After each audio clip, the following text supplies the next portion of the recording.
Hello বন্ধুরা, organism and population চ্যাপ্টারের last video এটা। তো আজকের পার্ট হলো মিউচুয়ালিজম। তো শুরু করা যাক। This interaction confers benefit on both the interacting species. মিউচুয়ালিজমে কী হয় যে যে দুটো প্রজাতি একে অপরের সঙ্গে ইন্টারাক্ট করে তারা দুজনেই কিন্তু উপকৃত হয়। যেমন এটা কি প্লাস প্লাস, দুটো এখানে প্লাস প্লাস, দুটোই উপকৃত হয় plus plus. Lichen represent an intimate mutualistic relationship between a fungus and photosynthesizing algae or cyanobacteria.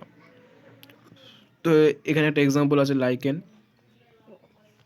যেটা মিউচুয়ালিজমের সবচেয়ে গুরুত্ব মানে সবচেয়ে বেশি যে এক্সাম্পলটা দেওয়া হয় সেটা হলো লাইকেন। তো সেখানে কী থাকে, একটা ফাঙ্গাস বা ছত্রাক থাকে, আর তার সঙ্গে কী থাকে, একটা অ্যালগি বা শৈবাল থাকে। আর শৈবালটা কী করতে পারে, সালোক সংশ্লেষ করতে পারে এবং খাদ্য তৈরি করে। অ্যালগি বা সায়ানোব্যাকটেরিয়া, ব্লু গ্রিন অ্যালগি বা সায়ানোব্যাকটেরিয়া বা শৈবাল। Similarly, the mycorrhiza are association between fungi and the roots of higher plant. আর একটা আছে মাইকোরাইজা, এটাও একটা মিউচুয়ালিজমের এক্সাম্পল। সেখানে কী থাকে, যে ফানজাই বা ছত্রাক থাকে, কোথায় থাকে না, উঁচু শ্রেণীর যে উদ্ভিদ আছে তাদের রুটে থাকে, সাইকাসের রুটে থাকে। The fungi help the plant in the absorption of essential nutrients from the soil. তো এক্ষেত্রে যে ছত্রাক সে কী কাজ করে, যে সে মাটি থেকে জল ও খনিজ লবণ শোষণ করতে সাহায্য করে, while the plant in turn provides the fungi with energy yielding carbohydrates। আর অন্যদিকে কি, যে উদ্ভিদ কিংবা যে সায়ানোব্যাকটেরিয়া বা ব্লুগ্রিন অ্যালগি আছে তারা খাদ্য তৈরি করে, সালোক সংশ্লেষ করে এবং সেই খাবারটা ফানজাইকে প্রোভাইড করে। তো দুজনেই এক অপরকে সাহায্য করছে। এদিকে ফানজাই জল, লাইকেনের ক্ষেত্রে তাই ছত্রাক জল ও খনিজ লবণ শোষণ করতে সাহায্য করছে, আর শৈবাল ফটোসিনথেসিসের মাধ্যমে খাদ্য তৈরি করছে। এদিকে এদিকেও তাই, যে ছত্রাক খাদ্যে জল ও খনিজ লবণ শোষণ করতে সাহায্য করছে, আর উঁচু শ্রেণীর যে উদ্ভিদ আছে সে খাদ্য তৈরি করছে। The most spectacular and evolutionary fascinating example of mutualism are found in plant animal relationship। তো সবচাইতে যে অবাক করা বা সবচেয়ে গুরুত্বপূর্ণ একটা যে এই যে মিউচুয়ালিজমের যে বৈশিষ্ট্য বা যে উদাহরণ, সেটা দেখা যায় কোথায়, উদ্ভিদ আর প্রাণীদের মধ্যে। যে এর জন্য কিন্তু টিকে আছে পুরো মানব জগৎটা। যে মানুষ তো নিজে থেকে খাদ্য তৈরি করতে পারে না, কিংবা অন্য কোনো প্রাণী নিজে থেকে খাদ্য তৈরি করতে পারে না।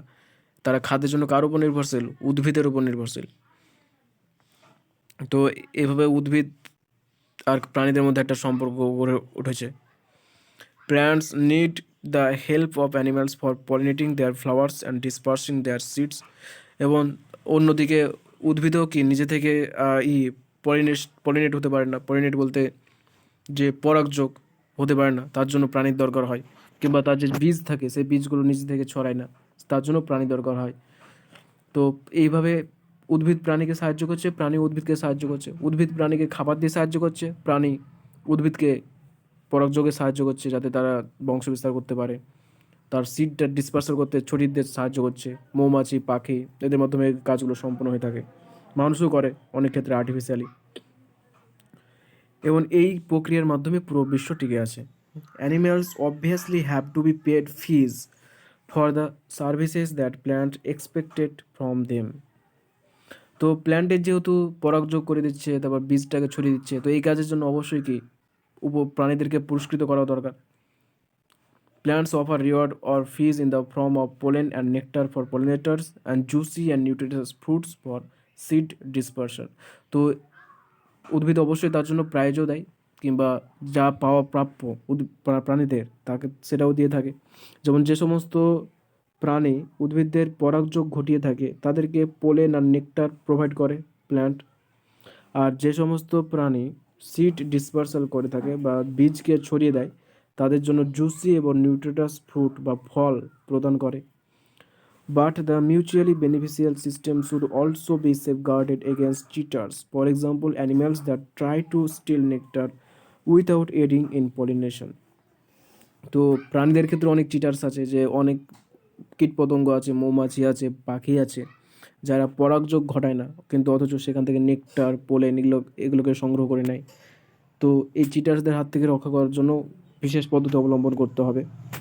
Now we can see why plant animal interaction often involve co-evolution of the mutualistic.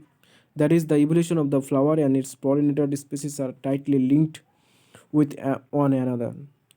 তো প্রাণী এবং উদ্ভিদের মধ্যে যে ইন্টারাকশন সেটা কিন্তু কো ইভলিউশন, যে এমনভাবে হয়েছে যে এই যে মিউচুয়ালিজমটা হচ্ছে কো ইভলিউশনের একটা এক্সাম্পল, যে দুজনেই টিকে থাকবে। এবং এক্ষেত্রে ফুল এবং যে পলিনেটার্স বা আছে, ফুল উদ্ভিদের ক্ষেত্রে ফুল আর যে পরাগযোগ ঘটাবে তাদের মধ্যে একে অপরের সঙ্গে অত্যন্ত টাইটলি লিঙ্কড, অত্যন্ত ভালোভাবে তারা সম্পর্কিত। In many species of fig trees, there is a tight one-to-one relationship with the pollinator species of wasp. যে অনেক ফিগ ট্রি আছে বা ডুমুর গাছ যেটাকে বলে, তো ফিগ ট্রি তার সঙ্গে কি আছে, ওয়াস্প বা এক ধরনের আছে বা ইনসেক্ট আছে, সেই ওয়াস্পের অত্যন্ত টাইটলি রিলেশনশিপ আছে, সম্পর্কিত আছে, অব্লিগেট যেটাকে বলে, যে একে অপরকে ছাড়া বাঁচতে পারবে না।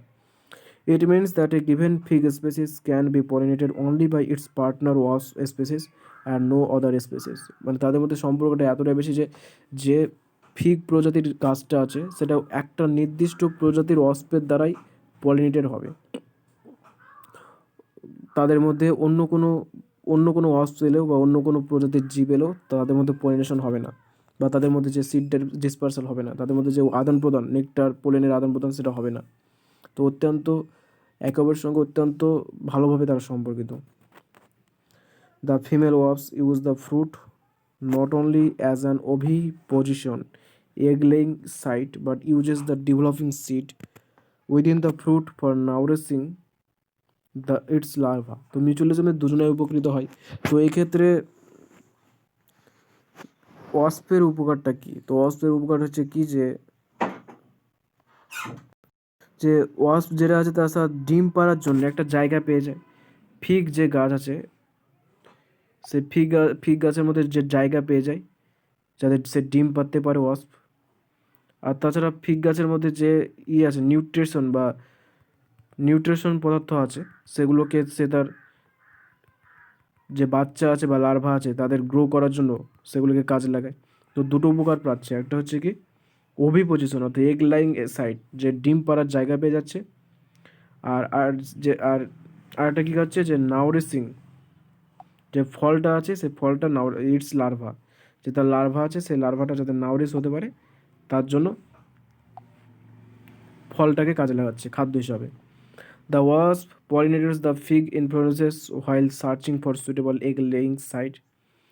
এবং এক্ষেত্রে গাছটার কি উপকার হচ্ছে, যে ওয়াস্প কী হচ্ছে যে ফিগ গাছটাকে পলিনেশন করছে বা পরাগযোগ ঘটাতে সাহায্য করছে। যখনই সে ডিম পাড়ার জায়গা খোঁজার জন্য এক গাছ থেকে আরেক গাছে যায়, তো তার পায়ে হাতে সিটগুলো লেগে যায়, এবং কিংবা যে পরাগ রেণু আছে সেগুলো লেগে যায় এবং সেগুলো অন্য গাছের মধ্যে ট্রান্সফার হয়ে যায়। তো এইভাবে সে পলিনেশনও ঘটাচ্ছে। In return for the favor of pollination, the fig offers the wasp some of its developing seed as food for the developing wasp larva. তো যেহেতু সে পলিনেশন ঘটিয়ে দিচ্ছে, তো সেই কারণের জন্য সে তাকে সিড দিচ্ছে, জায়গা দিচ্ছে থাকার, তার ডিম পাড়ার জন্য জায়গা দিচ্ছে, তারপর বীজ দিচ্ছে, ফল দিচ্ছে, যাতে তার লার্ভাকে খাদ্য হিসেবে গ্রহণ করতে পারে, সেও খাবার হিসেবে গ্রহণ করতে পারে। তো এখানে একটা ছবি আছে, ছবির মাধ্যমে তো দেখিয়ে দেওয়া আছে যে mutual relationship between fig tree আর ওয়াস্প। এই যে এটা হচ্ছে ফিগ ট্রি আর এটা হচ্ছে ওয়াস্প, এক ধরনের insect. Fig flower is pollinated by wasp, যে এই যে ফিগের যে ফুল আছে সেটা পলিনেটেড ঘটাচ্ছে এই ওয়াস্পটা। আর wasp laying egg in the fig field, এই যে ওয়াস্প আছে সেগুলো কি ডিম পাড়ছে, এখানে ডিম পাড়ার জায়গা পেয়ে যাচ্ছে, তার সাথে সাথে যে এগুলোকে সে খাদ্য হিসাবেও গ্রহণ করছে তার ডেভেলপিং লার্ভার জন্য, লার্ভাটাকে বৃদ্ধি করার জন্য। আরেকটা এক্সাম্পল আছে orchid show a bewildering diversity of floral pattern, many of which have evolved to attract the right pollinator insect and ensure guarantee pollination by it. ওয়ার্চিডের কী আছে, যে তার যে ফ্লোরাল প্যাটার্ন আছে বা দলমণ্ডল আছে বা বৃত্তি আছে সেগুলো বিভিন্ন রকমের ভ্যারিয়েশন দেখায়। তার ফলে কী হয়, যাতে সঠিক পলিনেটার যে পরাগযোগ ঘটাবে সে সঠিক পলিনেটারটা যাতে সে খুঁজে পায়, সেটা মৌমাছি হতে পারে, বাম্বাল বিজ হতে পারে, অ্যান্ড এনজিওর গ্যারান্টি পলিনেশন বাই ইট, এবং যাতে পলিনেশনটা অবশ্যই হয়, মানে তার এফিসিয়েন্সিটাকে বৃদ্ধি করার জন্য এই ব্যবস্থা, যে তার দলমণ্ডলগুলো কিংবা তার ফুলের যে বিন্যাসটা সেটা অত্যন্ত ফ্যাসিনেটিং হয়, অ্যাট্রাকটিভ হয়, যাতে সহজেই ভালো ভালো বীজ, তারপর যে বাম্বল বীজ আছে তারা অ্যাট্রাক্ট হয়, এবং পলিনেশনটা যাতে গ্যারান্টি সহ হয়। Not all orchid offer rewards. The Mediterranean orchid offers employs sexual decide to get pollination done by a species of bee. যে সব অর্চিড গাছ কিন্তু রিওয়ার্ড দেয় না, রিওয়ার্ড হিসাবে যে নেকটার, পোলেন, তারপর ফ্রুট, সিড, এই যে রিওয়ার্ডস এগুলো দেয় না। অনেক অর্চিড আছে, যেমন মেডিটেরিয়াসিয়ান অর্চিড আছে, এক প্রকৃতির অর্চিড, তারা সেক্সুয়াল ডিসাইড, যে তৃপ্তি আছে সেটা প্রদান করে। কিভাবে করে? এক ধরনের মৌমাছিকে সেক্সুয়াল তৃপ্তি প্রদান করে। কিভাবে করে? One petal of its flower bears an uncanny resemble to the female of the bee in size, colour and marking. তো এই যে অর্চিডের যে পেটাল আছে বা দলমণ্ডল আছে, সেই একটা পেটালে, যে পেটালটা আছে ধূসর বর্ণের, এই পেটালটা কী হয়, যে স্ত্রী মৌমাছির মতো হয়ে যায়, কালারে, সাইজে, সমস্ত দিক দিয়ে। দেখে মনে হবে পেটালই না, মনে হবে যে সেটা একটা স্ত্রী মৌমাছি। The male bee is attracted to what it perceives as a female, pseudo copulates with the flower. তো কী করবে, এর ফলে মেল যে মৌমাছি আছে সে দলমণ্ডলটাকে ফিমেল মৌমাছি ভাববে, সেখানে আসবে, তার সঙ্গে সেক্স হবে, সিউডো কপুলেটস করবে, মানে ছদ্ম সেক্স জাগে, মানে সত্যিকারের তো সেক্স হচ্ছে না, যেহেতু সেটা ফিমেল না, সত্যিকারের কপুলেট হচ্ছে না, তাদের মধ্যে সত্যিকারের জননক্রিয়া হচ্ছে না, কিন্তু একটা সিউডো কপুলেটসের জন্য নাম দিয়েছে এর। তো সিউডো কপুলেটস হবে ফ্লাওয়ারের সঙ্গে, ফুলের সঙ্গে, and during that process is dusted with pollen from the flower. এবং যখন সে সিউডো কপুলেটস করবে, তখনই কী করবে, এই সিউডো কপুলেটসের মাধ্যমে যে অন্য ফুলে যেখান থেকে সে এসেছিলো সেখান থেকে পোলেনগুলোকে সে এখানে ছেড়ে দেবে, কিংবা এখান থেকে পোলেন নিয়ে অন্য কোনো জায়গাতে ছেড়ে দেবে, এভাবে কি পলিনেশন ঘটাবে। When this same bee pseudo copulates with another flower, তো এখান থেকে যখন সিউডো কপুলেটস করছে, তো এখান থেকে পোলেনগুলো তার গায়ে লেগে যাচ্ছে, তার হাতে, পায়ে, তার ডানাতে লেগে যাচ্ছে, এবং যখন এই মৌমাছিটা একই প্রজাতির অর্চিডের সঙ্গে আরেকটা অর্চিড গাছের সঙ্গে সিউডো কপুলেটস করবে, তো এই যে পোলেনগুলো লেগে গেছিলো তখন সেই ফুলের মধ্যে লেগে যাবে, সেই ফুলের মধ্যে থেকে যাবে, ট্রান্সফার হয়ে যাবে। It transfer pollen to it and thus pollinated the flower. তো এইভাবে সে পোলেনটাকে ট্রান্সফার করবে এবং যে ফুল আছে তাকে পলিনেট করবে। Here you can see how coevolution operates. এখানে দেখতে পাচ্ছ কীভাবে কোওভ্যালেশন হয়েছে। If the female bees colour pattern change even slightly for many reasons during evolution, pollination success will be reduced unless the orchid flower co-evolve to maintain the resemblance of its petal to the female bee.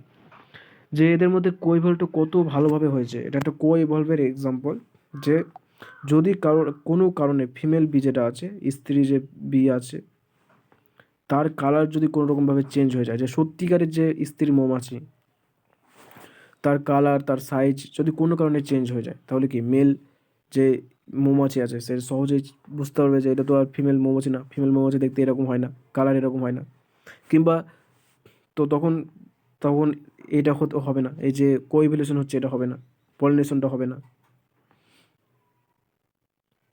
তখন কি করতে হবে, তখন এই পলিনেশনটা ঘটার জন্য যে মৌমাছিটা আছে, এই যে এটা আছে, দলমণ্ডলটা আছে, সেই দলমণ্ডলের আকার আকৃতিটাও চেঞ্জ করতে হবে, যেমনটা ফিমেল মৌমাছি চেঞ্জ হয়ে গেছে, যাতে পুরুষ মৌমাছির মধ্যে কোনো সন্দেহ না জন্মায় বা বুঝতে না পারে যে এটা স্ত্রী মৌমাছি না, এটা স্ত্রী মৌমাছি, এটা না, দলমণ্ডল না। তো যখন ফিমেল মৌমাছি নিজেকে চেঞ্জ করবে, তার সাথে সাথে যে ফুলটা আছে তার দলমণ্ডলটা বা পেটালটাকেও চেঞ্জ করতে হবে ফিমেল মৌমাছির মতো, নয়তো সে ধরা পড়ে যাবে মেল মৌমাছির কাছে। তো এইভাবে তারা ইভলভ করে থাকে। তো এটা হচ্ছে একটা মিউচুয়ালিজমের এক্সাম্পল। তো এখানে দুটো এক্সাম্পল আছে, ওয়াস্প আর ফিগ ট্রি, আর এখানে আছে অর্চিড আর ফ্লাওয়ার, অর্চিড, ফ্লাওয়ার আর বি। তো চ্যাপ্টারটা এখানে শেষ হলো, এরপরে চ্যাপ্টার স্টার্ট করা হবে নেক্সট ভিডিওতে। তো ভালো লেগে থাকলে লাইক করো, কমেন্ট করো, শেয়ার করো, চ্যানেলটিকে সাবস্ক্রাইব করো।